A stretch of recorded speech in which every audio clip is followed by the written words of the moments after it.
Peu de chemin parcouru pour le petit berger de Niena.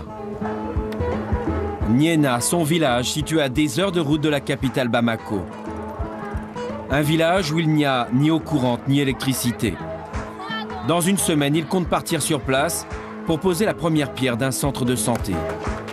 Il va également distribuer des cahiers, restaurer l'école qu'il n'a jamais pu fréquenter, faute de moyens. Il y a aussi l'équipe nationale de football en pleine crise, éliminée du mondial et de la Coupe d'Afrique des Nations. Il la soutient financièrement.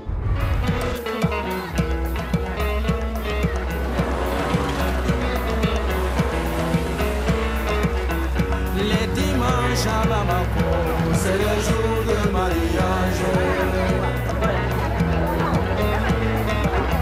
Les dimanches à Bamako, c'est le jour de mariage. Et ce lundi à Bamako, la capitale du Mali, c'est jour de marché. Mais pour Malamine Koné, c'est surtout jour de fête. Le petit berger de Niena est de retour dans son pays natal.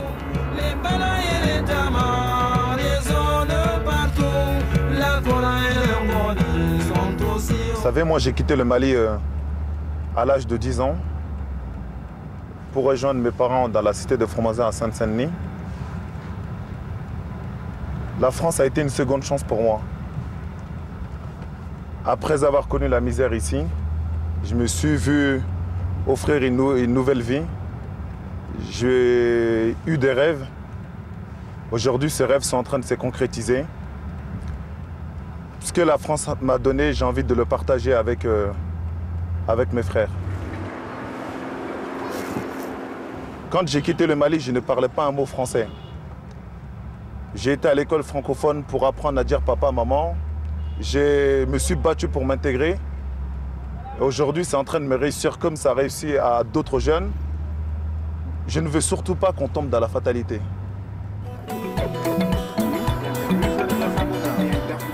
Le lendemain, nous partons dans le village de Niena, à 400 km de Bamako.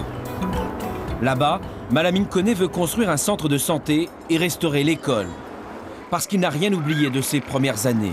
Lui, le gardien de troupeau qui n'avait pas les moyens d'aller en classe. Lui, qui passait ses journées à chercher de quoi se nourrir.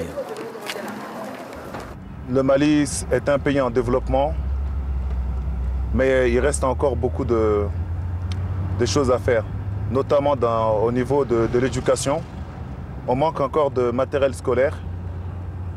Donc là, j'ai apporté des cahiers. Le football, qui est notre sport roi, on manque d'équipements. J'ai apporté quelques équipements.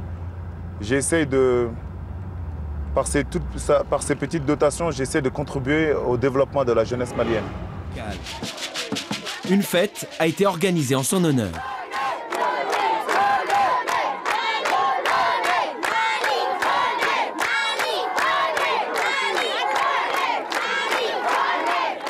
Des milliers de personnes sont venues de toute la région. Elles sont là pour acclamer un enfant du pays qui a réussi là où tant d'autres ont échoué.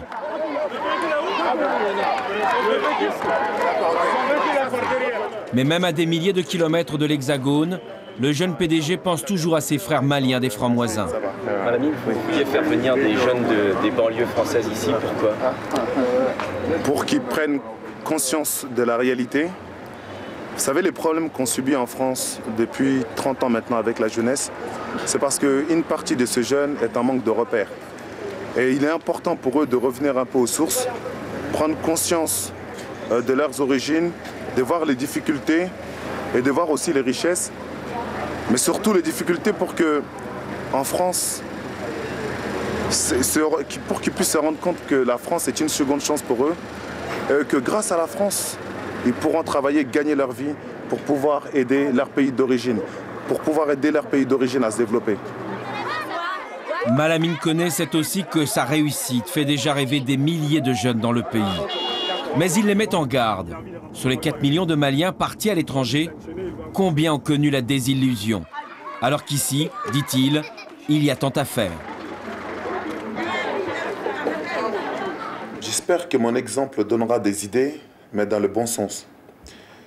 J'ai un devoir aujourd'hui. c'est justement d'être proche de ces jeunes et de leur expliquer que rien n'est facile dans la vie. Il ne faut pas qu'ils pensent qu'il suffit d'arriver en France ou ailleurs, en Europe en tout cas, pour réussir. Mais par contre, je suis là pour leur dire également que c'est parce qu'au Mali, il n'y a rien qu'il y a tout à faire. Il faut aussi les inciter à travailler, à construire ici.